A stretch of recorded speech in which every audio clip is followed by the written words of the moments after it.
Hello. അപ്പോൾ ഇന്നത്തെ യാത്ര എങ്ങോട്ടാണെന്നല്ലേ, വേറെ എവിടേക്കുമല്ല, നമ്മുടെ സ്വന്തം പെരുന്തൽമാറിലേക്കാണ്. ഞാനും എൻ്റെ ആത്മാർത്ഥ സുഹൃത്തായിട്ടുള്ള സുനിതയായിട്ടാണ് ഇന്ന് ഇറങ്ങിയിരിക്കുന്നത്. ഈ മുഖം നിങ്ങൾക്ക് പരിചയം ഉണ്ടാക്കി, എപ്പോഴും നമ്മുടെ വീഡിയോയിൽ ഇടയ്ക്കിടയ്ക്ക് വരാറുള്ള മുഖം തന്നെയാണ്. അപ്പോൾ ഞാനിവളും ഇറങ്ങിയിട്ട് തന്നെ കുറേ നാളായിട്ടുണ്ടായിരുന്നു. അപ്പോൾ നമ്മൾ ഇന്ന് പിടിക്കാൻ പോകുന്ന റൂട്ടെന്ന് പറയുന്നത് വണ്ടിപ്പെരിയാറ്റിൽ നിന്ന് നേരെ സത്രം പോകുന്ന റൂട്ട്, അവിടുന്ന് നേരെ പരുന്തുംപാറ. ഇതാണ് നമുക്ക് പോകേണ്ട ഒരു റൂട്ടെന്ന് പറഞ്ഞാൽ. ഇവിടെ നമുക്ക് KL37 ആയതുകൊണ്ട് പ്രത്യേകിച്ച് രജിസ്ട്രേഷൻ ഫീസ് ഒന്നുമില്ല. അവിടെ കയറി ചെന്നപ്പോൾ തന്നെ കണ്ടോ ക്ലൈമറ്റ് ചേഞ്ച്. നമ്മുടെ കുമളിയിൽ നന്നായിട്ട് നല്ല വെയിലായിരുന്നു, പക്ഷേ ഇവിടെ വന്നു കഴിഞ്ഞപ്പോൾ എന്താണെന്നറിയില്ലാത്ത ഭയങ്കര കൊടും തണുപ്പായിരുന്നു. അത്രത്തോളം മഞ്ഞ് ഇറങ്ങിയിട്ടുണ്ടായിരുന്നു. അപ്പോൾ ഈ മഞ്ഞ് കണ്ടൊക്കെ ആസ്വദിക്കാൻ വേണ്ടി തന്നെ ഒരുപാട് ദൂരേന്ന് തന്നെ ആൾക്കാർ ഇഷ്ടം പോലെ അന്നത്തെ ദിവസം എത്തിയിട്ടുണ്ടായിരുന്നു. അപ്പോൾ ഞാനിന്ന് ധരിച്ചിട്ടുണ്ടായിരുന്നത് നമ്മുടെ സ്വന്തം ഫ്രോക്കാണ് കേട്ടോ, വൈറ്റ് ഫ്രോക്കാണ്. അപ്പോൾ ഇത് ഇട്ടാണ് കുറേ വീഡിയോസും ഫോട്ടോസൊക്കെ ഞങ്ങൾ എടുത്തിട്ടുണ്ടായിരുന്നു. നമ്മളിങ്ങനെ മഞ്ഞിൽ കൂടെയൊക്കെ നടക്കുന്ന വീഡിയോസും ഫോട്ടോസൊക്കെ എടുത്ത് നമുക്ക് റീൽസൊക്കെ പോസ്റ്റ് ചെയ്യാൻ നല്ല സെറ്റപ്പ് അല്ലേ. അതുകൊണ്ടാണ് നമ്മളിന്ന് അവിടേക്ക് ചുമ്മാ പോകാമെന്നൊക്കെ വിചാരിച്ചത്. വീഡിയോസും ഫോട്ടോസും അത് മെയിനായിട്ട് വേണം, അതുകൊണ്ടാണ് ഞങ്ങൾ ഇന്നിവിടെ എത്തിയിട്ടുണ്ടായിരുന്നത് പോലും. പിന്നെ ഇറങ്ങിയിട്ട് കുറേ നാളായിട്ടുണ്ടായിരുന്നു, അതുകൊണ്ടുമാണ് നമ്മളിന്ന് ഈ ഒരു പ്ലേസിലേക്ക് തന്നെ വെച്ച് പിടിച്ചത്. പരുന്തുംപാറയുടെ നമ്മുടെ പരുന്ത് നിൽക്കുന്നൊന്നും കാണാൻ പോലും വരുന്നില്ല, അത്രയ്ക്കും മഞ്ഞായിരുന്നു. അത് കഴിഞ്ഞിട്ട് ഞങ്ങൾ നേരെ വന്നത്, അവിടെ നേരെ വെച്ച് പിടിച്ചത് നമ്മുടെ സ്വന്തം കുട്ടിക്കാനത്തുള്ള ഓപ്പൺ കിച്ചണിലേക്കാണ്. ഈ റൂട്ടെന്ന് പറയുമ്പോൾ നമ്മുടെ കുമളി ടു കോട്ടയം റൂട്ടാണ്. അപ്പോൾ ഈ ഒരു റൂട്ടിൽ കുട്ടിക്കാനം എന്ന് പറയുന്ന ഒരു സ്ഥലത്താണ് ഓപ്പൺ കിച്ചൺ ഉള്ളത്.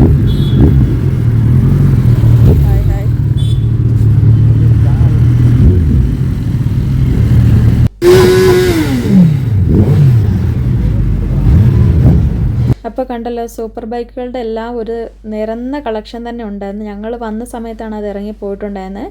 പിന്നെ ഫ്രണ്ടിലെല്ലാം ഭയങ്കര റിസർവ്ഡ് ആയിട്ടുണ്ടായിരുന്നു. ഒത്തിരി ആൾക്കാരുണ്ടായിരുന്നു. ഇതാണ് ഇവിടുത്തെ ഒരു മെനു കാർഡ് വരുന്നത്. ആൻഡ് നമുക്ക് വന്ന് കയറിയപ്പോൾ തന്നെ കുറച്ച് കുടിവെള്ളമൊക്കെ തന്നിട്ടുണ്ടായിരുന്നു. എന്തായാലും നമുക്ക് ഇവിടുത്തെ ഫുഡ് എങ്ങനെയുണ്ടെന്ന് എക്സ്പ്ലോർ ചെയ്യാൻ വേണ്ടിയാണ് ഞാനും ഇവളും കൂടെ ഇവിടെ വരുന്നത്. ആദ്യത്തെ എക്സ്പീരിയൻസ് ആണ്, ഇവിടുത്തെ ഫുഡ് എങ്ങനെ ഉണ്ടെന്ന് നോക്കാം, എന്നിട്ട് നമുക്കിവിടെ പിന്നീട് വരണോ വേണ്ടോ എന്ന് ചിന്തിക്കാമെന്നുള്ള രീതിക്കാണ് ഞങ്ങൾ ഇന്ന് വന്നിട്ടുള്ളത്. ഞങ്ങളിവിടെ ഇന്ന് പറഞ്ഞിട്ടുള്ളത് നമ്മുടെ പൊറോട്ടയും അതുപോലെ തന്നെ നമ്മുടെ തന്തൂരി ചിക്കനോ അങ്ങനെ എന്തോ ഒരു സംഭവമായിരുന്നു പറഞ്ഞിട്ടുണ്ടായിരുന്നത്. ഞങ്ങൾ ഉദ്ദേശിച്ചത് കുഴിമന്തി ആയിരുന്നു, പക്ഷേ കുഴിമന്തി ഇല്ലാത്തതുകൊണ്ടാണ് ഈ സംഭവം മേടിച്ചിട്ടുണ്ടായിരുന്നത്. ആൻഡ് ഇത് തിന്ന് കഴിഞ്ഞപ്പോഴാണ് എൻ്റെ പൊന്നോ ഇവിടെ കയറുണ്ടായിരുന്നെന്ന് പോലും ചിന്തിച്ച് പോകുന്നത്. ഇതിൻ്റെ ഒരു ടേസ്റ്റ് എന്ന് പറയുമ്പോൾ പുകച്ചൊവയായിരുന്നു, ഭയങ്കര പുകച്ചൊവയായിരുന്നു. ഞാനും പരസ്പരം പറഞ്ഞുകൊണ്ടിരിക്കുകയാണ്, ഇതെങ്ങനെ ആൾക്കാർ തിന്നുന്നു, ഇത് ഇങ്ങോട്ട് തൊണ്ടയിൽ നിന്ന് ഇറങ്ങണമെങ്കിൽ വല്ല മയോണൈസ് ഉണ്ടെങ്കിലേ ഇറങ്ങുള്ളൂ, അല്ലാതെ ആ സ്മെല്ല് ഭയങ്കരമായിട്ട്. ഓപ്പൺ കിച്ചൻ്റെ അകത്തൊരു നെഗറ്റീവ് എന്ന് പറയുമ്പോൾ ഈ ഫുഡ് എങ്ങനെ ആൾക്കാർ കഴിക്കുന്നത് എനിക്ക് മനസ്സിലായില്ല. ഞങ്ങൾക്ക് പേഴ്സണലി എന്തായാലും ഞങ്ങൾക്ക് ഇഷ്ടപ്പെട്ടില്ല. ഒരു ഫുഡ് നമ്മൾ ഇപ്പം ഞാൻ കഴിക്കുന്നത് കാണുമ്പോൾ തന്നെ നിങ്ങൾക്ക് അറിയാൻ പറ്റുന്നുണ്ടായിരിക്കും ഞാൻ എത്രത്തോളം ഇച്ചിരിച്ചേ വെച്ച് നുള്ളിയൊക്കെയാണ് കഴിക്കുന്നത്. കാരണം എനിക്ക് അങ്ങോട്ട് ഇറങ്ങുന്നില്ലായിരുന്നു. ഞാനാണ് പകുതി കുറച്ച് കഴിച്ചു, പകുതി എന്നിട്ട് അവിടെ വെച്ചു. അത്രയ്ക്ക് എനിക്ക് ഇഷ്ടപ്പെടാത്തൊരു ഫുഡായിരുന്നു. ഞങ്ങൾക്ക് 400 സംതിങ് ആണ് ബില്ലായിട്ടുണ്ടായിരുന്നത്. ഇവിടെ കയറുണ്ടായിരുന്നെന്ന് പിന്നീടാണ് ചിന്തിച്ചിട്ടുണ്ടായിരുന്നത്. കാരണം നമുക്ക് ഒരുപാട് ഫുഡ് എക്സ്പ്ലോർ ചെയ്യുന്ന ഒരു സ്ഥലങ്ങളുണ്ടായിരുന്നു. അവിടെ ഒന്നും പോകാതെ ഇവിടെ ചുമ്മാ എക്സ്പ്ലോർ ചെയ്യാമെന്ന് പറഞ്ഞിട്ട് വന്നതാണ്. പക്ഷേ എന്തായാലും സംഗതി പാളിപ്പോയി. ഇനിയിപ്പോൾ മേലെ ഇവിടെ കയറത്തില്ല എന്നുള്ളൊരു ശബ്ദത്താലാണ് ഞാൻ എന്തായാലും അവിടെ നിന്ന് ഇറങ്ങിയിട്ടുണ്ടായിരുന്നത്. കാരണം നമുക്കത് ഒരു അക്സെപ്റ്റ് ചെയ്യാൻ ബുദ്ധിമുട്ടാണ്. കാരണം നമ്മൾ ഫുഡ് കഴിക്കുന്നത് എന്തിനാണ്, നമുക്ക് ആ ആഹാരം എന്ന് പറയുമ്പോൾ ആസ്വദിച്ച് കഴിക്കാനുള്ളത്. ഇത് ഇങ്ങനെ അരച്ചരച്ച് അല്ലാതെ ഇഷ്ടപ്പെടാതെ ഇങ്ങനെ നമ്മൾ കഴിച്ചുകൊണ്ടിരിക്കുന്ന ഒരു അവസ്ഥയാണ് ഉണ്ടായത്. കൊണ്ട് തന്നതിൽ ഇത്രയും സാധനം ഞാൻ അവിടെ കഴിക്കാതെ വെച്ചു. ഇതിൻ്റെ ഒരു സ്മെല്ല് കാരണം നമുക്ക് അങ്ങോട്ട് ഫുഡ് ഇറക്കാനേ പറ്റുന്നുണ്ടായിരുന്നില്ല. ഏറ്റവും അവസാനം ഞാനൊരു ലൈം ജ്യൂസും മേടിച്ച് കുടിച്ചിട്ടാണ് അവിടെ നിന്ന് ഇറങ്ങിയത്. ലൈം ജ്യൂസും കൊള്ളത്തില്ലായിരുന്നു. അപ്പം ഞങ്ങൾ വീണ്ടും പരുന്തുംപാറയിലേക്ക് വന്നിട്ടുണ്ട്. ഇതാണ് ഇവിടുത്തെ ഒരു പ്രധാനപ്പെട്ട ഒരു റിസോർട്ടെന്ന് പറയുന്നത്. റിസോർട്ടിൻ്റെ പേരോ കാര്യങ്ങളോ ഒന്നും എനിക്കറിയില്ല, ഡീറ്റെയിൽസ്. അപ്പോൾ അതൊന്നും നിങ്ങൾ ഡീറ്റെയിൽ ആയിട്ടൊന്ന് ചെക്ക് ചെയ്യണം. അതിൻ്റെ റിസോർട്ടും കാര്യങ്ങളുടെയൊക്കെ ഡീറ്റെയിൽസ് നിങ്ങൾക്ക് കിട്ടും. അപ്പോൾ നല്ലൊരു വ്യൂ തന്നെ കിട്ടിയിട്ടുണ്ടായിരുന്നു. പിന്നെ ഞങ്ങൾ ഇവിടെ നേരെ പിടിച്ചിട്ടുണ്ടായിരുന്നു നമ്മളുടെ പരുന്തുംപാറയിൽ നിന്നും സത്രം പോകുന്നൊരു റൂട്ടുണ്ട്, അങ്ങോട്ടേക്കാണ് നമ്മൾ പിടിച്ചിട്ടുണ്ടായിരുന്നത്. അപ്പോൾ ഈ ഒരു വഴിയെന്ന് പറയുമ്പോൾ അധികം ആർക്കും ഒന്നും അറിയത്തില്ല. ആ സത്രം പോകുന്ന റൂട്ടിൽ കയറി കഴിഞ്ഞിട്ട് നേരെ വണ്ടിപ്പെരിയാറ്റിലേക്ക് വീണ്ടും അവിടെ നിന്നൊരു റോഡ് തിരിയുന്നുണ്ട്. അപ്പോൾ ഈ ഒരു റോഡെന്ന് പറയുമ്പം സംഗതി അടിപൊളിയാണ്. ഇതുവരെ എക്സ്പ്ലോർ ചെയ്യാത്തവർക്ക് എക്സ്പ്ലോർ ചെയ്യാമെന്നാണ്. ഇവിടെ വന്നു കഴിഞ്ഞപ്പോഴാണ് എൻ്റെ അമ്മോ നല്ല റൂട്ടും അതുപോലെ മഞ്ഞ്, കോടമഞ്ഞ് ഇറങ്ങിയത് കണ്ടോ, നമ്മുടെ വണ്ടി കിടക്കുന്നുണ്ടോ.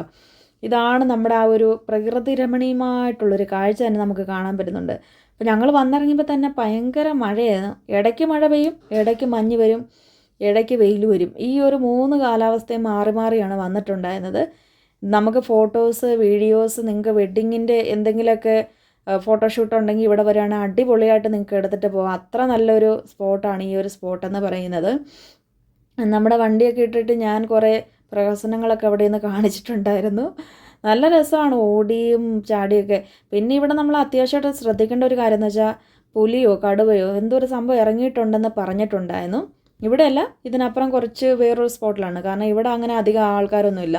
പിന്നെ ഞങ്ങളവിടെ നിന്ന് കുറേ ഫോട്ടോസൊക്കെ എടുത്തുകൊണ്ടിരുന്നപ്പോഴാണ് ഞങ്ങൾ വന്നു കഴിഞ്ഞപ്പോൾ കുറേ ആൾക്കാർ ഞങ്ങളുടെ ബാക്കിൽ, എൻ്റെ ബാക്കിൽ നോക്കിയാൽ തന്നെ അറിയാം നിങ്ങൾക്ക് എത്രത്തോളം ആൾക്കാരുണ്ടെന്ന്. അപ്പോൾ അവരൊക്കെ വന്ന് കുറേ ഫോട്ടോസും വീഡിയോസൊക്കെ എടുത്തിട്ടുണ്ടായിരുന്നു.